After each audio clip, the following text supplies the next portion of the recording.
What's up, guys? You already know what time it is. It's time for me to build the Lego train shed. Spoiler alert, I already built this set. It's amazing. I enjoy it. Just wanted to tell you that right from the get-go, but I am going to show you the unboxing, kind of what it came with, the number of bags. I'm going to show you 360 of the set, all the cool features, the figures, you name it. This is part of the Bricklink Designer Program, a very cool program. I would love to get a Lego set in there eventually.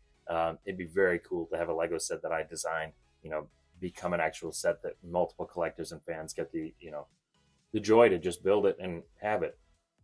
One day, maybe we'll see. I mean, I feel like it's getting more intense. More people are getting involved on it, as they should. It's a very cool program. Anyway, I think Maria did a great job designing this, and I don't know her, but I do really like the set, and I'm very happy to add it to my collection. So let's get right into the set, and yeah, we'll just go from there. As some of you may know, whenever I do a Lego video, I like to do a 360 of the box if I have it. For this case, where this is a sealed set, I like to show the box in the beginning because right afterwards, I'm going to show you everything that comes with the set. What I love about these Bricklink boxes is that they're very plain and simple. They have all the standard verbiage that a regular Lego set has on there, such as warnings and other little, things. But it does have the cool Bricklink Designer Program logo. It shows the scale with, a minifigure from the set. On the back of the box here, we just have one image of the set. Unlike, a city set or even Star Wars sets, any other Lego set on store shelves would have a bunch of images on the back showing play features and other details. This one is very simplistic, and I think it's because, we're buying it on Bricklink and it's just being directly sent to us. It's not ever marketed on a store shelf. Then here we have the barcode as well. And on the sides, I really like them because when you look at the box, it looks like a black side, but then when you get close to it, you can actually see that there is that brick pattern. I think that's very creative and just a minor detail.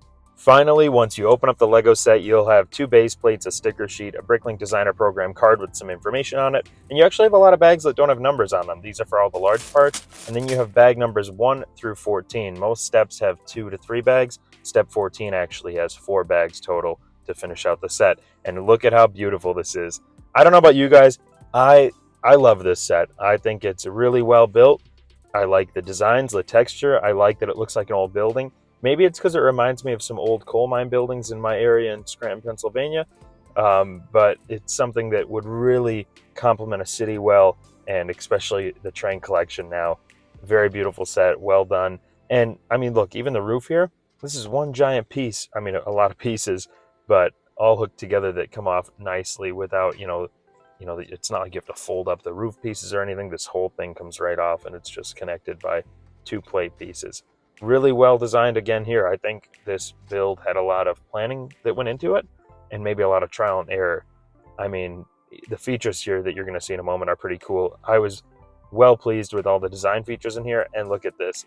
The stickers right here. I mean, maybe I'm just geeking out and going crazy, but that to me is great right there. 50 bricks, that's the load limit.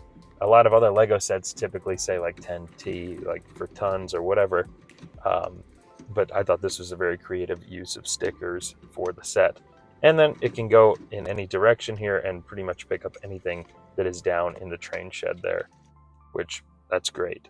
Now, there's a lot of cool tools in here. The original train shed had a lathe just like this. This one's bigger and cool. And now this piece that this is just freely floating here. I don't know if I care for that, but I do think the lathe looks really realistic and cool.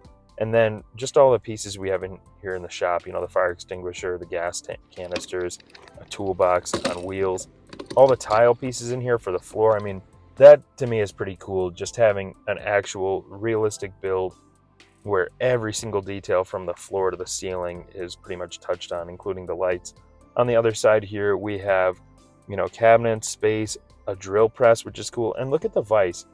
I thought the vise right there was, to me, that's just another cool feature. I'm talking so fast because I'm so excited, but it was a joy to build this set. And even the power lines outside, the second you see that on the box, it looks amazing. And they have a pallet there that I never even noticed till I was building it. And, our spout here that would let water into, a steam engine or whatever. But even the doors here, they use a garage piece that is kind of like floating in there. Very creative to get like that full glass window design. And then when the doors close, they're, made so that they close around the tracks. And, you know, this is very realistic. You know, there's Steamtown in Scranton has bays like this where the doors close over the rails, and it does look something like that, and I think that's very cool. Here's what it looks like with the roof on top in there. Um, yeah, let me know what you guys think in the comments, but check out these. Look at the doors, and look at them. You'll see in a moment here. Look at them close over the rails like that. I really like that, and the ties, how they're all done on the track. The only other thing here that might be a little annoying later down the line is connecting this with RC track and like hooking it all up.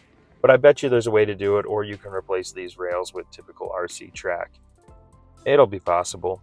Another feature here too, in the beginning you build this puddle on the ground, and I actually this whole time didn't even realize that this is a gutter system. There's only a gutter on this side of the building. However, I guess you wouldn't need one on the other side anyway. This one you'd want one so it's not all, you know, flowing down onto the train tracks. But very cool. And a fan in there to vent out, you know, the power shop, the tool shop, and all that. I mean, that's a very realistic feature. I think, I mean, for me personally, I didn't even know this back little hut was going to be on the set until I was actually building it. And okay, one other thing I dislike is that this structure isn't attached to the train shed. It's very detailed and cool on the inside, and maybe that's another reason why I had no clue that it was even existing. I didn't recognize it on the box, and then I also, you know, when you're building this, you're kind of building the train shed as its own thing, and as you can see here, these pieces aren't attached to the wall. I think the build looks really good. I would have changed that. I would have at least had, you know, one piece connecting that, and it could have been done. There's no saying that it could not have been done. It's just, and it's fine without it, but for me, to increase the structure and stability of the set, I would have built those walls together. And finally, one of the last things you'll build in this Lego set is the hand car. Now, we've seen a couple of these in Lego train sets before, but they've been very simplistic. They're really a plate with train wheels and, you know, the lever on top for the two people to work the push car or the hand car. But this one has so much detail, and I really think it just goes to show that the designer, you know, she really cared about every single detail about this set and made sure it was as realistic as possible. Even the bird's nest on top of the power line. I love that feature. I really enjoy this set. I don't have many complaints about it at all. Let me know what you think in the comments. And is there anything in here I didn't show that you wanted to see? Finally, the figures for the set. The figures look like anything you would see out of a city set. They're not too complex. They do have nice features, you know, all sorts of different characters, and they have back printing. There is one figure in here that I really thought, you know, was a really cool figure, and that is the lineman. Okay, this figure right here, if that doesn't tell you you can do anything with your life, regardless of the obstacles, I don't know what will. And honestly, those legs, I really didn't know that part existed, and I think that's really cool that Lego had made a piece like that, and now it's incorporated in a set like this, and it's on a figure that's, you know, working and doing great things in the world of the Lego City, and it does fit a train car. Boom. Thank you guys for checking out this video. If you enjoyed it, please hit that like button. Please subscribe if you want to see more Lego train content or any Lego content for that matter. I really love this train set. I think it's really well built. Very cool design, a lot of cool features, and it really just makes me want to get my Lego City stuff back out and kind of, you know, set up everything and make a very cool city scene. This is a great build, very detailed, very well put together. Good job, Maria. She's the designer. Send her some thanks. I don't know how we would do that, but very cool set. All right, well, thanks again. Hit that like button.